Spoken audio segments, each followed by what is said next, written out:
সবচাইতে সমালোচিত, আলোচিত এবং কাঙ্ক্ষিত সেটা হচ্ছে বাংলাদেশীরা ইসরায়েলের বিরুদ্ধে কেন অবস্থান নেয়? এই বিষয় নিয়ে কথা বলব।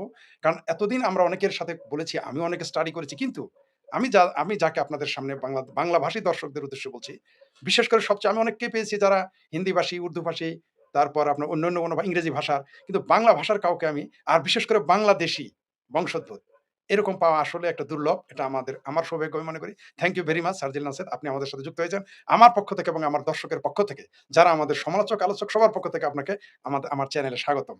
আপনি দেখেছেন যে আমি শিরোনাম কি দিয়েছি। Thank you. ভূমিকা ছিল আমার অনেক প্রশ্ন আপনার কাছে রয়েছে আমার ব্যক্তিগতভাবে। কিন্তু আমি দর্শকদের বেশি প্রশ্ন আজকে নিব। প্রয়োজনে আমরা আবারও কোনো পর্বে আমরা চলে যাব যে প্লিজ আমাকে আমি কোনো আর ভূমিকায় না গিয়ে বলি, আচ্ছা আপনি কখন আপনার ইচ্ছা হলো যে আপনি ইসরায়েলে যাবেন? কেন আপনার এটা মনে হলো? কখন এবং কেন মনে হলো? প্লিজ। আহ আ আমি তো এখন আমার মিড 40s এ আছি। তো আমি যখন আমার টিনেজ ব যখন ছিলাম, তখন আমার শুধু সবসময় একটা প্রশ্ন ছিল। যেহেতু আমি তখন শুধু বাংলাদেশী নাগরিক ছিলাম যে আ ইসরায়েল ছাড়া আমরা সব দেশে কেন যেতে পারি? এ এ এটা ছিল তারপরে শুধু এটা না, আমি তো আ বাংলাদেশী হয়ে হিসাবে আমি বেশিরভাগই বিদেশে আমার লাইফ কাটিয়েছি। আ বাংলাদেশে বলতে গেলে ৪ নাহলে মেক্সিমাম ৫ বছর আমি কাটিয়েছি। হুম, বেশিরভাগই মিডল ইস্টে আর হুম, আ আর আর কানাডায়। তো আমি যখন ইউএই তে ছিলাম, মানে দুবাইতে যখন ছিলাম, তখন যেহেতু আমি একটা মুসলিম পরিবারে আমি জন্ম হয়েছিলাম। আ আ অবশ্যই আমি মুসলমানদের কথা শুনে তো আমি অবশ্যই তখন হুম, ইহুদিদের বিরোধী ছিলাম। কারণ এটা মানে ট্রাইবাল মাইন্ডসেট এর জন্য, মানে collectivist মাইন্ডসেট এর জন্য। তো তো তো আমার কয়েকটা আ মানে কি বলবো ইনসিডেন্ট বলতে পারেন, অথবা হুম, হুম, জিনিসের কারণে আমি ইহুদিদের ব্যাপারে আমার মন মাইন্ড একটু চেঞ্জ হয়েছিল। হুম, হুম, আমার আমি যখন বলতে গেলে আমি যখন ১৫ বছর ছিলাম, আমার ডক্টর মনে আছে। আমাদের একটা খুব ক্লোজ আমাদের ফ্যামিলি ফ্রেন্ড ছিলেন। উনারা ওনার ২ ছেলে আমেরিকায় থাকে। এখন জানি না থাকে নাকি, তখন থাকতো। তখন আমাকে বলেছে, আমাকে ওনাদের লাইফ এর বিভিন্ন স্টোরি আমাদেরকে শুনাইতেন। ওনারা স্পেশালি ওই আন্টিটা। তো ওই আন্টি আমাকে বলেছিলেন যে উনি যখন নিউ ইয়র্কে গিয়েছিলেন, উনি একটা মানে জুইশ একটা ইহুদি আ আ নেইবারহুড এ গিয়েছিলেন। ঠিক আছে? এমনকি রাইট, ইহুদিদের বাসায় উনি গিয়েছেন। হুম, তারপরে বলেছে, শার্জিল, বিশ্বাস করবা না, আমি যদি তোমাকে বলি, এই ইহুদিরা অনেকটা আমাদের মতো। আ আ আ আমি বলছি, মানে কিভাবে? বল আ বলছে যে, আমি ওদের বাসায় গেলাম। আমি দেখলাম যে ওদের বাসায় এতগুলো মানুষ থাকে। ওদের আত্মীয়স্বজন মিলে, ওদের ফ্যামিলি গুলা সবাই একসাথে থাকে। অনেকটা আমাদের মতো। আমার হুম, কাছে তো মানে তাই মনে হচ্ছে। আমি যখন দেশে যাই, তখন তো আমার বেশিরভাগ তো আমার মানে আত্মীয়দের বাসায় থাকি। তো আমরা সবাই একসাথে থাকি। আর তো ফান করি। তারপর কারণ আমাকে একটা আর এট দ্য সেম টাইম আমাকে একটা ভুল ধারণা দেওয়া হয়েছিল ওয়েস্টার্ন হুম, দেশদের ব্যাপারে, স্পেশালি সাদাদের ব্যাপারে, ইউরোপিয়ান সাদাদের ব্যাপারে, যে এরা যখন ১৮ বছর হয়ে যায়, এরা বাপ-মাদের কাছ থেকে আলাদা হয়ে যায়। এটার কি তাও এখন আমি জানতে পারলাম কানাডায় থাকার পরে হুম, এটার মানে অন্য কারণ আছে। কিন্তু যাই হোক, আমাকে মানে ওই খারাপভাবে বুঝানো হইছে। তো হুম, যাই হোক, আমি ওইভাবে বুঝলাম যে তো এট লিস্ট এরা কি ফ্যামিলি ওরিয়েন্টেড। এরা রাইট, ফ্যামিলিকে অনেক করে। তারপর আমাকে আরেকটা বলল, "তুমি বিশ্বাস করবে না শার্জিল, আমি নিউইয়র্কে তো অনেক জায়গায় গেছি। নিউইয়র্ক তখন কালে আঙ্কেল, নিউইয়র্ক খুব মানে খারাপ নাম ছিল। ওখানে অনেক ক্রাইম হইতো। ঠিক আছে? তো তো কিন্তু ওই এলাকায় বলছে যে একদম পরিষ্কার, আর কোন ক্রাইম হয় না। তো আমি তখন নিজেকে জিজ্ঞেস করলাম, তাহলে নিশ্চয়ই ইহুদিদের তো কিছু তো ভালো আছে। এরাও তো ওই একই সৃষ্টিকর্তা, উপরওয়ালা আর হুম, খোদাকে বিশ্বাস করে। তো তারপরে আমি আ ইয়া তারপর আরেকটা, যেটা একটা মানে মেজর সিগনিফিক্যান্ট আমার উপরে যে ইফেক্ট হলো, আমি যখন স্কুলে যখন এই যে শেক্সপিয়ারের এই নাটকটা যখন আমরা পড়েছিলাম, 'merchant of Venice', merchant of ওইটা, ভেনিস। হ্যাঁ, ওইটা আমাকে মানে সিগনিফিক্যান্টলি আমার মানে পুরা উল্টিয়ে দিয়েছে। কারণ ওইখানের মেইন ভিলেন যেটা শাইলক, ও সে উনি সে হচ্ছে একটা ইহুদি। তাকে খুব খারাপভাবে করছে। কিন্তু আপনি যদি তার জায়গায় যদি ফেলেন, আম হুম, তখন তার উপরে একটা মানে মায়া আসবে। তার জন্য একটা sympathy আসবে। মানে সে কেন ভিলেন হইলো? স্পেশালি একটা যে লাইন আছে, "hath not Jews eyes, dimensions", তারপরে এগুলা। আমি এই লাইনটা, আমার এক মামা আছেন, সে নাস্তিক আর সে কমিউনিস্ট। হুম, এককালে ইউএসএসআর এর ছিল। তো আমি তাকে এই লাইনটা দিলাম। সে এই লাইনটা মানে ওয়ার্ড ফর ওয়ার্ড, অক্ষর পর অক্ষর সে হুম, লিখে রেখেছেন। এমনকি সে তার Facebook এ এটা মানে আটকিয়ে রেখেছে। এখন জানি না এটা কি দেখা যাবে নাকি, কারণ Facebook তো সেটিং অনেক চেঞ্জ হয়েছে। হুম। তো এটা হচ্ছে আরেকটা। তারপর ৩ নাম্বার যেটা, যেহেতু আপনি দেখতে পাচ্ছেন আপনার মতো আমার লম্বা চুল আছে। আমি হেভি মেটাল গান খুব পছন্দ করি। তো আমার আ এক কাজিন 96 এ তখন উনি সে তখন ইউকেতে লন্ডনে গিয়েছিল, ইংল্যান্ডে গিয়েছিল। সে এক গাদা সিডি নিয়ে আসছিল ওখান থেকে যেগুলা দুবাইতে পাওয়া যায় না। কারণ অনেক কারণ তখন পাওয়া যেত না কারণ ব্যাপার হচ্ছে বিভিন্ন মানে ডিস্ট্রিবিউশন কারণে তারপর অনেক সময় অনেক কিছু ব্যান্ডও ছিল। তো এখন তো অনেক কিছু এখন বলতে গেলে সবই পাওয়া যায় দুবাইতে। তো আমাকে বলছে, "শার্জিল, আমি তোরে এই সিডিটা দিচ্ছি। তুই এটা কারো সাথে শেয়ার করবি না।" ওই সিডিটা ছিল কি বলবো? একটা ইসরায়েলি মেটাল ব্যান্ডের। ওই ব্যান্ডের নাম হচ্ছে অরফেন ল্যান্ড আর ওই অ্যালবামটার নাম হচ্ছে সাহারা। এটা 94 এ রিলিজ হইছে কিন্তু আমি 96 এ এটা আমাকে দিল। বলছে, "কারো সাথে শেয়ার করবি না। তুই অন্যগুলা আমি আমি ইয়ে করি না কিন্তু এটা কারো সাথে শেয়ার করবি না।" তো কারণ ওটার ভিতরে অনেক হিব্রু অক্ষর আছে আর প্লাস এটা ইসরায়েলি ব্যান্ড। কিন্তু আমি যখন ওই পুরা অ্যালবামটা শুনলাম আঙ্কেল, আমার কাছে হুম, আমি একদম মুগ্ধ হয়ে গেছি। I was hmm, blown away. মানে ওইখানে হেভি মেটাল মিউজিক আছে প্লাস আপনার মিডল ইস্টার্ন শব্দ মানে মিউজিক হুম, এড করা।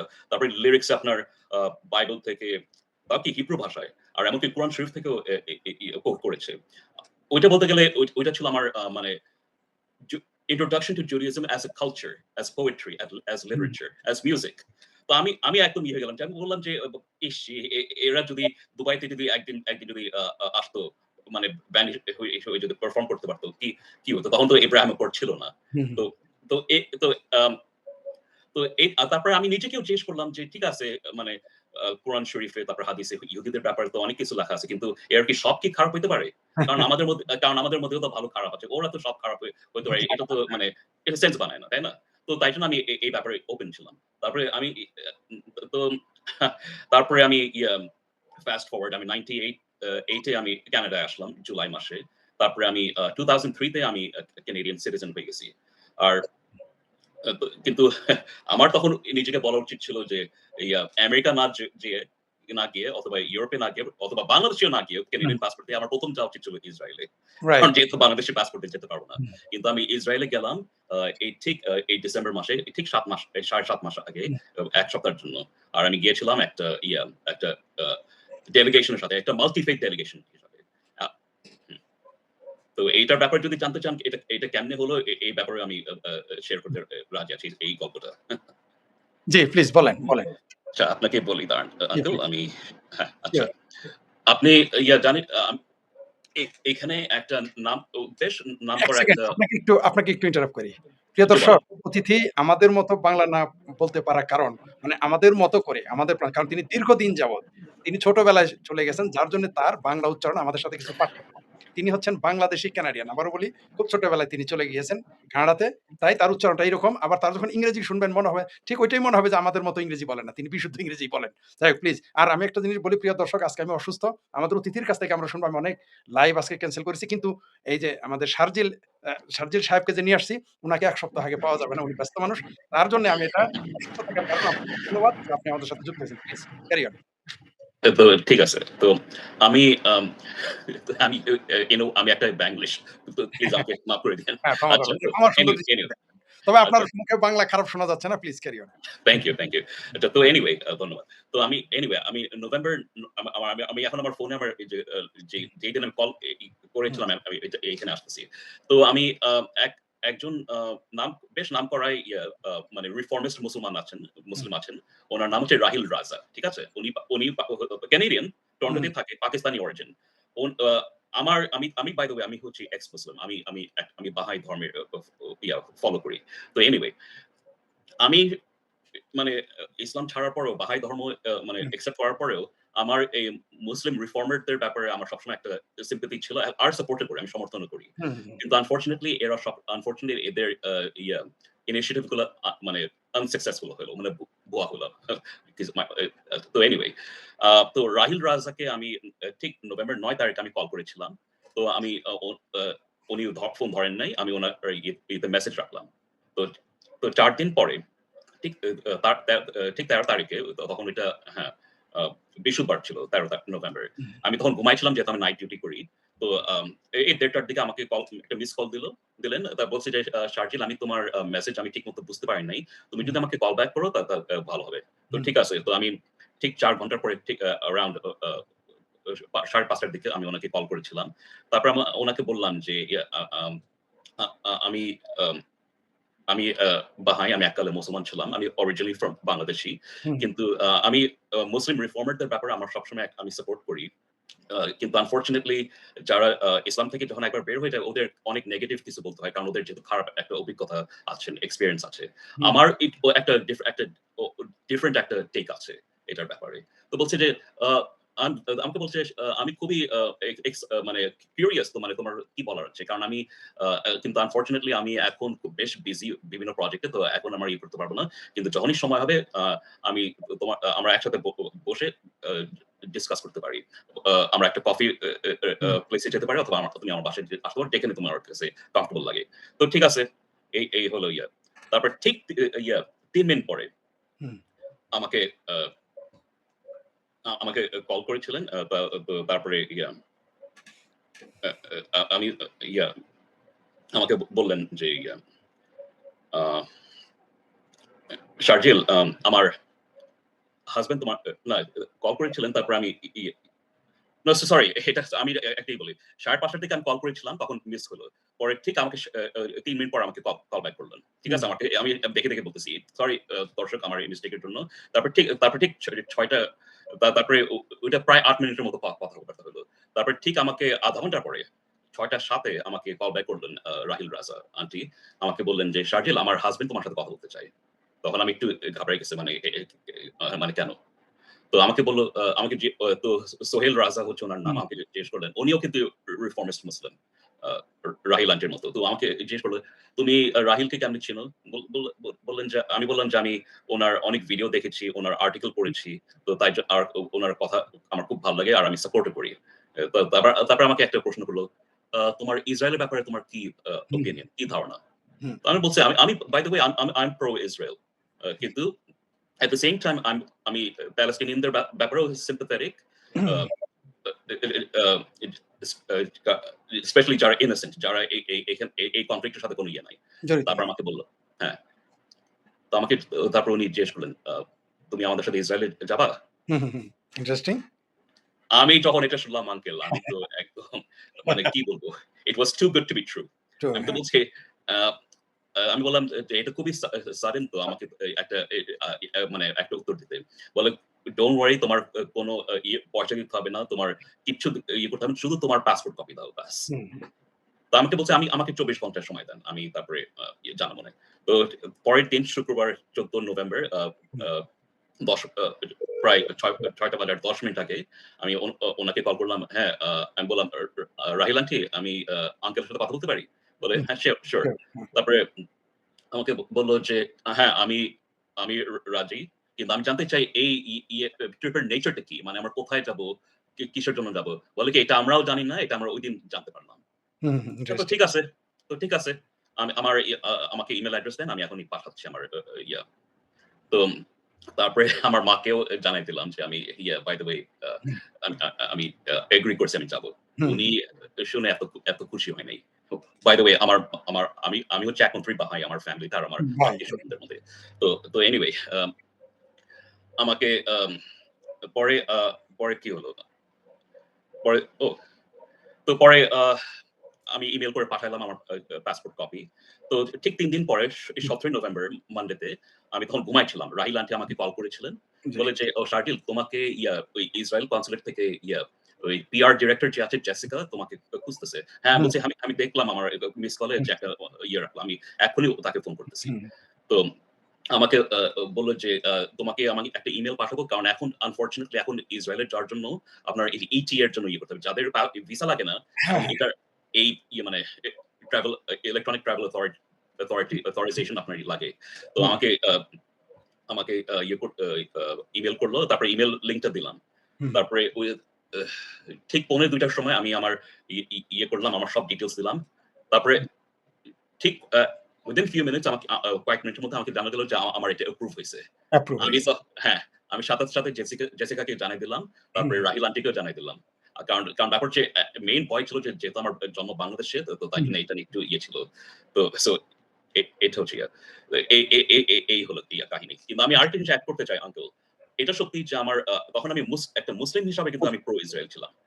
হ্যাঁ, by the way by the হ্যাঁ, তখন টিনেজ বয়সে আমি একটা মুসলমান হিসাবে প্রো ইসরায়েল ছিলাম। রাইট হ্যাঁ, কিন্তু যখন আমি কানাডায় আসলাম আরবি বাহাই হইছি আ হুম, মানে 99 সালের অক্টোবর মাসে, ঠিক আছে? হুম, তখন আমি ইসরায়েলের ব্যাপারে আমার খারাপ নেগেটিভ কিছু ছিল না। কিন্তু কনসেপ্ট অফ কিন্তু হ্যাঁ, হুম, কিন্তু যখন আমি 2003 থেকে যখন আমি কলেজ ইউনিভার্সিটিতে যাওয়া শুরু করছি, হুম। তখন এই লেফটিস্টদের কারণে আমি সব নেগেটিভ জিনিস জানলাম ইসরায়েলের ব্যাপারে। তো তখন থেকে আমার ইসরায়েলের ব্যাপারে একটু নেগেটিভ আসলো। মানে আর এক এমনকি সেকেন্ড, একটু মিনিট, মানে আপনার ইসরায়েল সম্পর্কে নেগেটিভ ধারণা আরো বেশি আসলো মুসলমানদের কারণে নয়, লেফটিস্টদের কারণে। হ্যাঁ, সেকুলারিস্টদের কারণে। হ্যাঁ, সেকুলারিস্ট হুম, হ্যাঁ। এ ইন্টারেস্টিং। এ হ্যাঁ, তখন তখন আমি এমনকি ইহুদিদের ব্যাপারে না, ইসরায়েলের ব্যাপারে। কারণ ইসরায়েলি। আমি honestly আমি at the same time এটা আমি consciously বলতাম যে আমি জায়নিজম এর বিরুদ্ধে ছিলাম। হুম, হুম, ইহুদিদের ব্যাপারে না। হুম। তারপরে আমাকে অনেক ইহুদিরা জিজ্ঞেস করল যে, "শুনো, আরবদের একটা আলাদা দেশ আছে, মুসলমানদের দেশ আলাদা দেশ হুম। আছে। আমাদের খ্রিস্টানদের কেন খ্রিস্টানদের খ্রিস্টানদেরও আলাদা দেশ আছে যেমন ভ্যাটিকান আছে। তো হুম, আমাদের কেন থাকতে পারে না?" হুম, কিন্তু at the same time আমি এই ব্যাপারে একটু uncomfortable ছিলাম। হুম, মানে তো মানে আমার নিজেরই মানে লজিক্যালি মানে কনফ্লিক্ট ছিল এই ব্যাপারে। আমি কনফ্লিক্ট। হ্যাঁ, কনফিউজড ছিলাম আর কনফ্লিক্টেড ছিলাম। কনফ্লিক্ট। এমনকি আমি এদেরকে হেট করতাম না। আর আনফরচুনেটলি আমি অনেক মিথ্যা প্রপাগান্ডা তে আমি করছি। শুনেছেন। হ্যাঁ, হ্যাঁ, কারণ আমি ভাবছিলাম যে জায়নিজম আর জুডিয়াজম মানে they're not related. কিন্তু আমি এখন জানতে পারলাম they are এখানে ২ টার কিছুটা রিলেশনশিপ আছে। হ্যাঁ। হ্যাঁ, হ্যাঁ। তারপরে তারপরে এমনকি আমার টরন্টোর কমিউনিটি এককালে আ আ আম আম মানে উনি আনফরচুনেটলি আর he is no longer alive. উনি আর হুম, হুম, জীবিত নাই। হুম। উনার নাম ছিল ড্যানিয়েল জুয়েলেঞ্জার। ঠিক আছে? কিন্তু উনি প্যালেস্টিনিয়ান হিসাবে করত। আমি কিন্তু এটা আমি শুধু জানতাম সে মানে প্যালেস্টিনিয়ান, তার এক মানে সে সেকেন্ড, আরবি এক সেকেন্ড ইন্টারাপ্ট করছি। সুপ্রিয় দর্শক, আমাদের সাথে কথা বলতেছেন। তিনি হচ্ছেন একজন বাংলাদেশী বংশোদ্ভূত কানাডিয়ান। তার নাম শারজিল নাসেট। আপনারা যদি কোনো কিছু জানতে চান, যেহেতু আপনাদের আমি লাইভে যুক্ত করিনি। আর এই ১ম তিনি এসেছেন। আপনাদের কোনো যদি প্রশ্ন থাকে ইসরায়েল সম্পর্কে, এমনকি এই শারজিল নাসেট সম্পর্কে আপনারা কমেন্টে জানাবেন। আমি এখানে তুলে ধরবো, উনি উত্তর দেবেন। আপনারা আবারও বলি, আমি যেহেতু অসুস্থ আজকে কম কথা বলব। আমি সরাসরি শারজিল নাসেটের কাছে আবার চলে যাচ্ছি। প্রিয় দর্শক, আপনাদের কোনো ইসরায়েল সম্পর্কে, তিনি যেহেতু ইসরায়েল থেকে ফেরত ইসরায়েল ঘুরে এসেছেন। এবং মুসলিম পরিবার থেকে এসেছেন। বর্তমানে কিন্তু তিনি বাহাই ধর্মের অনুসারী। কেউ আবার ভাববেন না যে তিনি মানে তিনি ইহুদি হয়েছে, তা না। তিনি বাহাই ধর্মের নাম্বার 1। নাম্বার 2, তিনি বাংলা ভাষী। আপনারা যেকোনো বিষয় লিখেন, আমি তাকে জানাবো। জি, প্লিজ ক্যারি অন শারজিল। হ্যাঁ। তো তো আহ তো এটাই ছিল। আমি তো ওইখানে আমি একটু মানে লেড হইলাম। লিড হয়েছিল। হ্যাঁ, হ্যাঁ। তো কারণ তো হ্যাঁ, যেটা বলছিলাম আমাদের এখানে ছিলেন উনি এখন হি ইস নো লঙ্গার এলাইভ, উনি জীবিত নাই। সে প্যালেস্টিনিয়ান আর সে আরবি ভাষা বলতে পারে, ইংলিশ ভাষা বলতে পারে, হিব্রু ভাষা বলতে পারে। তারপরে অনেক বিভিন্ন দেশে করেছেন। কিন্তু আমি উনি এই কোভিড এর সময় উনি মারা গিয়েছেন। God rest his soul. আ তো আমি তারপরে জানতে পারলাম তার লাস্ট নেম থেকে সে তো মানে পিওর জুইশ। সে মানে আরবি না। মানে আরবি প্যালেস্টিনিয়ান না। কিন্তু উনি প্যালেস্টিনিয়ান হিসাবে পরিচিত। তো আমি একদিন আমাদের প্যালেস্টাইন কি কয়েক প্রকার? মানে আরবি, অনারবি ২ প্রকারই আছে নাকি? আ প্যালেস্টিনিয়ানদের মধ্যে না। আমি এখানে আচ্ছা, আমি আসতেছি। কিন্তু ওকে। কিন্তু উনি এখন আমি বুঝতে পারলাম যে উনি আমি যখন উনার আ আ ঘটাঘাটটা আমি করতে গেলাম, উনার মৃত্যুর পর আমি জানতে পারলাম উনি টেল আভিভের জন্ম। ঠিক আছে? তো তো আমি এটা ভাবতেছি কি উনি তারপরে কেন প্যালেস্টিনিয়ান হিসাবে পরিচিত হতেন? কারণ এইজন্যই করতেন কারণ উনি আ ব্রিটিশ ম্যান্ডেট অফ প্যালেস্টাইন এ তখন উনার জন্ম ছিল। হ্যাঁ, মানে ইসরায়েলি তখন সিটিজেনশিপ ছিল না, পাসপোর্ট ছিল না। তো হ্যাঁ, আর তারপরে উনি খ্রিস্টান ছিল। তারপরে ইভেনচুয়ালি উনি আ বাহাই ফেইথ করলেন। আমি একবার আমাদের কমিউনিটি ফিস্টে একবার উনাকে জিজ্ঞেস করলাম, "আচ্ছা তুমি ড্যানিয়েল তুমি তো বললা তুমি প্যালেস্টিনিয়ান, তাই না? আচ্ছা তুমি তোমার জায়নিস্ট যা করতেছে এই মানে হোলি ল্যান্ড এ এই তো তোমার কি মত এই ব্যাপারে?" তো আমাকে বলে, "Sharjeel, my friend, God forbid, খোদা না করে যদি কালকে প্যালেস্টিনিয়ানরা যদি হোলি ল্যান্ড এর উপরে যদি পুরা পাওয়ার যদি নিয়ে যায়, আমাদের যে বাহাইদের যত পবিত্র স্থান আছে না, ওদেরকে খোদা হাফেজ বলতে পারো। You can say good bye মানে টু দেম।" বাহাইদের পবিত্র স্থান জেরুজালেমে রয়েছে? না, হাইফা আর আক্কাতে। হাইফা নর্থ রাখা। মানে ইসরায়েলের ভিতরেই তো। হ্যাঁ, হাইফাতে। ওইটা তো হ্যাঁ। জানতাম না। Thank you very much. জি। এটা নর্দার্ন ইসরায়েলে। হ্যাঁ, হ্যাঁ, হ্যাঁ, নর্দার্ন ইসরায়েল, হ্যাঁ। হ্যাঁ। জেরুজালেমে না। তো আমাকে বলল বল ও সে বল উনি বললেন যে, আ আমাদের যে পবিত্র স্থান আছে যত হোলি ল্যান্ড এ, সব হাইফা দখল। আর আক্কাতে ওইকে ওগুলাকে তুমি বাই, বাই বলে দিতে পারো। হ্যাঁ, হ্যাঁ, বলে বলে আমি বললাম তাকে "No, না, you don't mean that." বলে, "I'm telling you the truth. I am Palestinian. I know. I" হ্যাঁ। হ্যাঁ। তাও কি উনি প্যালেস্টিনিয়ান হিসাবে বলতেছেন। প্যালেস্টাইন এসে বলতেছেন। হ্যাঁ। হ্যাঁ। বাই দ্য ওয়ে আমি সবাইকে দর্শককে বলতে পারি আমরা বাহাইরা কিন্তু ইসরায়েলি নাগরিক সিটিজেনশিপ নিতে পারি না। হ্যাঁ। এটার অন্য কারণ আছে। তো ও হ্যাঁ, এ তো এনিওয়ে আ আ আ আমাকে উ উ তো আমার এটা মানে ইয়ে করে নাই। হুম, হুম, মানে এটা আমার সেন্স বানায় নাই। তো তো তাও আমি তাও আমি তারপরে এট দ্যা সেম টাইম আমি জানতে পারলাম জায়নিজম এর ব্যাপারে যে এটা মানে জুইশদের একটা ইয়ে আছে, বিশ্বাস আছে। হুম, যেদিন ওরা গুরুত্বপূর্ণ তথ্য দিল শেখ ফরিদ ও সাজিদ। ওই মেসায়া চলে আসবেন। ঠিক আছে? আর তখন যখন মেসায়া চলে আসবে তার মানে দুনিয়া ধ্বংস হয়ে যাবে। ঠিক আছে? মেসায়া মানে মুসলমানরা যেমন বিশ্বাস করে ঈসা নবী আসবে, তারপর কিয়ামত হবে, ওরকম কিছু। তো ওইটাই আরকি মানে মানে মানে মেসায়া ইহুদিরাও এটা বিশ্বাস করে যে একজন হ্যাঁ, মসিহ আসবে। মানে খ্রিস্টানরা তো হুম, বিশ্বাস করে যীশু খ্রিস্ট হচ্ছে মেসায়া। কিন্তু মেসায়া হ্যাঁ। হ্যাঁ, কিন্তু জুইশরা এটা অ্যাকসেপ্ট করে নাই। ও কিন্তু হ্যাঁ, তো আমি নিজেকে বললাম তো আমরা তো আমাদের যে মহান বাহাউল্লাহ আমরা তো উনাকে তো মনে করি উনি হচ্ছে মেসায়া। উনি ও তো আর উনি যখন আসেন তখন তো অনেক ইহুদিরা এখানে মানে মাইগ্রেশন শুরু হয়েছে। হুম, তো নিশ্চয়ই এটার কিছু ইয়ে আছে মানে তো তো আমি তো এই ব্যাপারে আর ইয়ে করি নাই। কারণ আমার কারণ অনেক কনফ্লিক্টিং ইনফরমেশন আমি পাচ্ছিলাম। হুম, তো আমি তারপরে ফাস্ট ফরওয়ার্ড আমি ২০০০ ১৪ নাহলে ১৫ সালে হুম, আমি তখন আবার আমি মিডল ইস্টে আমি আবার রিলোকেট করলাম। ইউএই তে শারজায়। তো হুম, ইদার ২০১৪ না ১৪ নাহলে ১৫ সালে আমি একটা বাংলাদেশীর সাথে ফ্রেন্ড ইয়ে করলাম। কিন্তু হুম, তার পলিটিক্যাল ইয়া আ চিন্তাভাবনা অন্যরকম। একদম অন্যরকম। হুম, সে ওয়েস্টার্নাইজড, সে অ্যাগনস্টিক কিন্তু সে আ তাও কি সে মানে ডানপন্থী, রাইট উইং। ঠিক আছে? সে লেফট উইং না। হুম, আমার কাছে এটা ইন্টারেস্টিং লাগলো। সে মানে আর সে এক্স মুসলিম। সে হুম, মানে সে সে কোন ধর্ম ফলো করে না। কিন্তু at the same time say right wing. কারণ আমি দেখছি যে যারা ইউজুয়ালি যারা ধর্ম ফলো করে না এরা মানে বামপন্থী হয়, লেফটিস্ট হয়। তো তার জন্য আমি তার সাথে ফ্রেন্ডশিপ করলাম। হ্যাঁ, হুম। তার সাথে অনেক কিছুতে মানে আমার মতামতে আমি এগ্রি করি এগ্রি না। না, কিন্তু তার এগ্রি না। হ্যাঁ, হ্যাঁ। কিন্তু আমি তাও বলব যে তার কাছ থেকে আমি অনেক কিছু শিখতে পারলাম। তার নাম হচ্ছে হাসান শেখ। তো সে হ্যামিল্টনে থাকে। এখান থেকে ১ ঘন্টার মতো দূরে টরন্টো থেকে। তো আমি আ তারপরে সে একদিন তার ই আ Facebook ফিড এ ইয়ে করল যে আ যখন আমরা বাংলাদেশ 1971 এ যখন আমরা স্বাধীন হয়েছি, হুম, হুম, হুম, এটা দর্শকরা সবাই ভালো করে শুনে নেন। এটা আমিও জানতাম না একটা বাংলাদেশী হিসাবে। আ হুম, আমা আমা এটা আমি জানতে পারলাম যে কোন মুসলিম মেজরিটি দেশ, কোন হুম। আরব দেশ, কোন মিডল ইস্টার্ন দেশ আ আ আমাদেরকে সমর্থন করে নাই, আমাদের স্বীকৃতি পাশে দেয়নি। ছিল না। হ্যাঁ, রাইট। Except Israel. ইয়েস, শুধু অ্যাকসেপ্ট শুধু হ্যাঁ। আর আমি আরো বলতে চাই এই প্যালেস্টিনিয়ানদের ব্যাপারে। আমি এখানে আবার ফেরত আসতেছি আঙ্কেল। হুম, সিউর, সিউর। প্যালেস্টিন আমরা যখন ইস্ট পাকিস্তান ছিলাম, হুম, 1967 এ যখন ৬ দিনের যুদ্ধ যখন হলো, যখন সব আরবিরা হুম। ইসরায়েলের উপর যখন হামলা করতে গেল, হামলা করল। হ্যাঁ।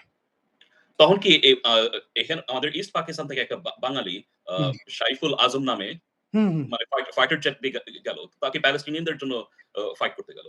ইসরায়েলের ইসরায়েলের বিরুদ্ধে। অথচ ইসরায়েল আমাদের আগে স্বীকৃতি দিল। হ্যাঁ, 1967 এটা হচ্ছে এই ঘটনা। 1971 এ 72 তে মানে অফিশিয়ালি আমাদেরকে ইয়ে করল। হুম, এমনকি 1971 এ আমাদেরকে এট লিস্ট মোরাল সাপোর্ট দিয়েছিল হুম, হুম, ইসরায়েল। আর হুম। এমনকি জানতে পারলাম যে মিলিটারি এইড ও দিল নাকি ইনডিরেক্টলি। হ্যাঁ, তো এখন প্যালেস্টিনিয়ানরা আমাদেরকে সাপোর্ট করেনি। এরা পাকিস্তানকে সাপোর্ট করেছে। হ্যাঁ, এমনকি এমনকি ইয়াসির আরাফাত আমাদের জন্য কোনো বিবৃতি দেয়নি একবারও। Thank you. ফিলিস্তিনিরা আমাদের সাপোর্ট করেনি। এমনকি আপনি যেটা বললেন ইনডাইরেক্ট না, ডাইরেক্টলি ইসরায়েল আমাদের সাপোর্ট করেছে এবং আমাদের যে মিত্র বাহিনী ছিল ভারতের সাথে সেখানে একজন আর্মি অফিসার জেনারেল ছিলেন জ্যাকব। ইয়েস। সে ইয়েস, উনি ইয়েস। বাঙালি ইহুদি। হ্যাঁ, হ্যাঁ, জি। হ্যাঁ, কলকাতার। ও ও একটা জুইশ লেড ইন্ডিয়ান আর্মি আমাদেরকে হ্যাঁ, হ্যাঁ, হ্যাঁ, সাহায্য জি, করেছে। হ্যাঁ, থ্যাংক ইউ। এটা আমি বলতে গেছিলাম। এমনকি জি, ইয়াসির আরাফাত আমাদেরকে সাপোর্ট করে নাই। আর এমনকি আ প্যালেস্টিনিয়ানরা আমাদের জেনোসাইড সাপোর্ট করেছে। By the way. ইয়েস। দর্শক তাহলে অথচ দর্শক আমাদের এই বাংলাদেশী মুসলমানেরা অথচ গাজার জন্য ফিলিস্তিনের জন্য জান প্রাণ। অথচ পাকিস্তান বাহিনী আমাদের উপর যে জেনোসাইড করেছে ৭১ এ সেটাকে তারা সমর্থন করেছে। অদ্ভুত ব্যাপার। আর এমনকি ইয়াসির আরাফাত আমাদের যত আ আ ইয়া ফ্রিডম ফাইটার ছিল, মুক্তি হুম, বাহিনী। হুম। এদেরকে সে টেররিস্ট বলছিলেন। চিন্তা করে দেখেন। আমাদেরকে টেররিস্ট আমাদের হ্যাঁ, মুক্তিযোদ্ধা তেমন টেররিস্ট কি আমার আমার আত্মীয়স্বজনের মধ্যে মুক্তিযুদ্ধ আছে। আ হুম, ছিল আরকি। আমার লেট মেজর চাচু কয়েক বছর আগে মারা গেছেন। হুম। উনি ছিলেন নেভিতে। উনিও মুক্তিযোদ্ধা। তো আমার কেমন লাগে এটা শুনতে এটা আপনি ভয়াবহ, বলেন। বেদনাদায়ক, হ্যাঁ, বেদনাদায়ক। আর হ্যাঁ, এটাও সত্যি যে আমেরিকা, ব্রিটিশ অনেক বড় পাওয়ার এমনকি এটাও খুব মানে দুঃখজনক যে শাহ ওই ইরান যেটা ছিল মানে যে মোহাম্মদ শাহ রেজা পাহলভি উনিও পাকিস্তানকে সাপোর্ট করেছিল। একটা সেকুলারিস্ট হিসাবে এটাও দুঃখজনক। হুম, আম কিন্তু শুধু পার্থক্য হচ্ছে হুম। প্যালেস্টিনিয়ানরা সাপোর্ট করেছে পাকিস্তান মানে যেহেতু ওদের মুসলমান। আইডিওলজি একই, একই আইডিওলজি একই। মুসলমান। হ্যাঁ, হ্যাঁ, জাস্ট হ্যাঁ। কিন্তু অন্যরা ওয়েস্টার্নরা আমাদেরকে সাপোর্ট করে না জিওপলিটিক্যাল কারণে। জিওপলিটিক্যাল যেমন কারণে। হ্যাঁ, ইয়েস। এটাই হচ্ছে পার্থক্য। তো কিন্তু এটাই মানে দুঃখজনক যে বাংলাদেশীরা তাও মানে এদের মেরুদণ্ড সোজা হয় নাই। এরা প্যালেস্টাইনদের জল ইয়ে করে। ১ সেকেন্ড। কিন্তু একজন হ্যাঁ, কমেন্টস করেছে কি দেখেছেন আমার ব্যাপারে? "What is the your advice Bangladeshi government and Bangladeshi Muslim? After this showing, can you visit in Bangladesh? Are you afraid?" এটা হয়তো আপনার কথা হুম, বলেছে বা আমাদের দুজনের কথাই বলেছে। জি। না আ আ আ আমি আমি কেন ইয়ে করব? কারণ আমাকে ইসরায়েলে যাওয়ার হুম, হ্যালো।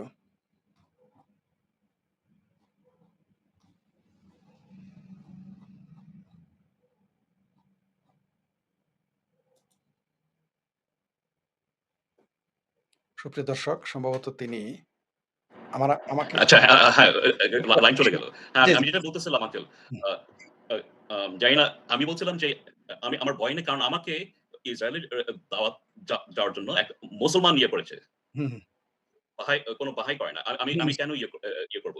আর প্লাস আমি কানাডিয়ান হয়ে গেছি। আমি বাংলাদেশি পাসপোর্টে যাই নাই। জাননি। হ্যাঁ, কানাডিয়ান বিং এ হ্যাঁ, কানাডিয়ান। হুম, হ্যাঁ। আর আমি এখন এই ডেলিগেশন এ আসি। এই ডেলিগেশন এ আমি হুম, হচ্ছিলাম একমাত্রই বাংলাদেশী, একমাত্র একদম। হুম, বাহাই।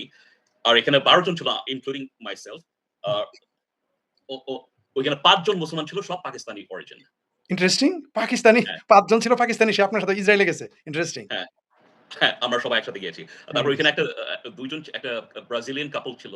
হুম, তারপরে তো জেসিকা ছিল আমাদের সাথে যে হুম, হুম, সে তো জুইশ কানাডিয়ান আম যে ইসরায়েলি কনসুলেট এর জন্য কাজ করে। তারপর ওইখানে একটা হিন্দু কাপল ও ছিল। হুম, হুম। আ হিন্দু কাপল আ না ইন্টারেস্টিং। হ্যাঁ, গায়ানিজ ইন্ডিয়ান না মানে গায়ানা। গায়ানা হচ্ছে একটা দেশ সাউথ আমেরিকায়। সরি তো গায়না, গায়না। হ্যাঁ। হ্যাঁ, গায়ানা। তো আমরা সবাই সবাই গেলাম।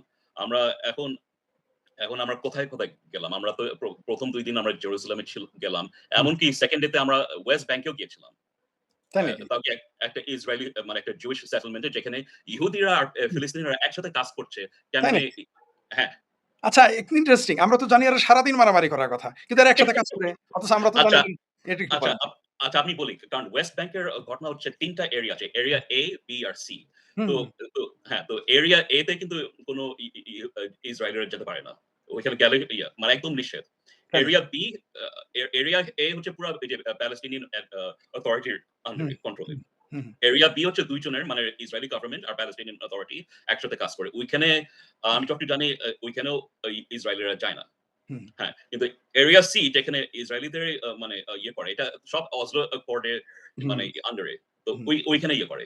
ওইখানে ইয়ে করে। তো ওইখানে অনেক তো মাঝে মাঝে যে আপনারা যে ইয়া খবরে দেখেন না যে এই ইসরায়েলি সেটলার গিয়ে মারামারি করতেছে, এগুলো সব প্রপাগান্ডা। এগুলো মেইনলি হচ্ছে আপনার এরিয়া সি তে। ও এরিয়া সি তে। আর সব হ্যাঁ। জায়গায় স্বাভাবিক, স্বাভাবিক। হ্যাঁ, তো সবগুলো হচ্ছে ফিলিস্তিনিদের ইয়েতে। তো ওইখানে কি হয় যে বিভিন্ন মাঝে মাঝে একটা মানে খারাপ ইনসিডেন্ট হয়। তখন হুম, মিডিয়া এসব মানে ইয়ে করে মিথ্যা প্রচার করে। তাই নাকি? এটা হচ্ছে হ্যাঁ। তো ওইখানে আমি একটা জুইশ জায়নিস্ট সেটলার আর একটা ফিলিস্তিনি এরা হুম, একসাথে কাজ করছে। মানে একসাথে। মানে শান্তি ইয়ে করার জন্য। ভালো হুম, কিছু করার জন্য। আর হুম, আরেকটা ইয়ে যেটা অনেকে জানে না, হুম। ফিলিস্তিনিরা ইসরায়েলে যায় কাজ করতে। কারণ কারণ এই কারণ ওই ওয়েস্ট ব্যাংক আর গাজায় ওদের কোন কাম নাই। এরা তো আচ্ছা। শুধু একটাই ক্রাইম আছে এরা একটাই কাম আছে এরা শুধু ক্রাইম করতে পারে। ক্রাইম আর কোন হ্যাঁ, কাজ শুধু আর কোন কাজ নাই। মানে আর ওরা যে পয়সা ইসরায়েলে পায় এরা জীবনে মানে এত পয়সা পাবে না আরব দেশে অথবা কাজ করে, আ কাজ করে। মানে আ হ্যাঁ, এরা কাজ করার জন্য আমরাও শুনেছি যে কাজ করার জন্য ইসরায়েলের ভিতরে যায় এবং হিউজ হ্যাঁ, মানি পায়। অথচ দেখেন এরা জেনে বুঝে এগুলো নিজেরাই নিজেদের পায়ে কোড়াল মারল। আচ্ছা আপনার কি একটু হ্যাঁ, জানাবেন যে ওই যে তারা যে হামলাটা করল হামাসরা 2023 অক্টোবর ৭ই অক্টোবর। ৭ অক্টোবর। তো ওইখানে ওই বিষয়টা নিয়ে আমাদের একটু জানাবেন। আপনি তো আশেপাশে ঘুরে এসেছেন, ওই জায়গাগুলো ঘুরে এসেছেন। আপনি ছবি পাঠিয়েছেন আমাকে। ওগুলো একটু জানাবেন প্লিজ। কি বলবো আঙ্কেল এটা ওইটা ছিল ২ ডিসেম্বর। হ্যাঁ, আমি ৩০ নভেম্বরে আমরা ইসরায়েলে মানে পাড়া দিয়েছিলাম। হুম, ঠিক আছে? তো ওই দিন কি বলবো? সবচেয়ে মানে হার্ট ব্রেকিং ডে আমার জন্য। সবচেয়ে দুঃখের। হুম, হুম, আমি আ সবাই বলে যে এগুলো সব মানে ভুয়া কথা, হুম। মানে আ আ মিথ্যা কথা, প্রপাগান্ডা। প্রপাগান্ডা। আমি নিজের চোখে দেখে আসছি দর্শক। হ্যাঁ, নিজের চোখে আর আঙ্কেল আপনি যদি চান আপনি ছবিগুলো শেয়ার করতে পারেন। হ্যাঁ, আমি মানে শেয়ার আমি করব। হুম। আমি বলতে গেলে দুনিয়ার ধ্বংস দেখে আসছি ওইদিন। ওইখানে মানে এত এরকম মানে এরা মানে হামাসের পক্ষ থেকে বহু মেসাকার, ইরান থেকে বহু মেসাকার করা হয়েছিল তখন। এক্সাক্টলি হ্যাঁ, এমনকি আম তারপরে গাজা কত দূর ওইখান থেকে ওইটাও আমি আমি আমি দেখলাম। মানে ইয়ে থেকে একটা বাসার একটা ইয়ে থেকে মানে 2nd ফ্লোর থেকে। হুম। হ্যাঁ। তো তো তো কি বলবো? ঐদিন শুধু ইহুদিদের উপরে আক্রমণ করে মানে হামলা করে নাই। অনেক মুসলমানরাও ইয়ে হয়েছে। এমনকি বিদেশী যারা কি বলবো? মানে গেস্ট ওকে ভিজিটর যারা গিয়েছিল, ভিজিটর অথবা যারা কাজ করে, কাজ ওরা কথা। পর্যন্ত ওদেরকেও মেরেছে। হামাস কাউকে ছাড়ে নাই।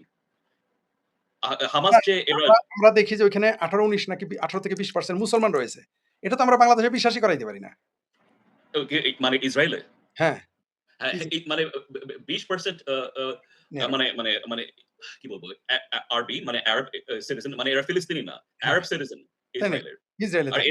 এদের বলতে গেলে এই 20% বলতে 98-99% হচ্ছে মু মু মু আ ইয়া মুসলমান। আর মুসলমান। অন্য মানে খ্রিস্টান আছে, দ্রুজ আছে। হুম। কিন্তু ইহুদিরা হচ্ছে 73% পুরা ইসরায়েলের। 73 আর অন্যান্য হ্যাঁ, অন্যান্য ও তাই? হ্যাঁ। এটা অনেকে জানে না। না, ওরা না। মনে করে সবই 80% সবই 90% ইহুদি বা না, 99%। না, না কিন্তু 73% ও only ইয়া। হুম। হ্যাঁ, তো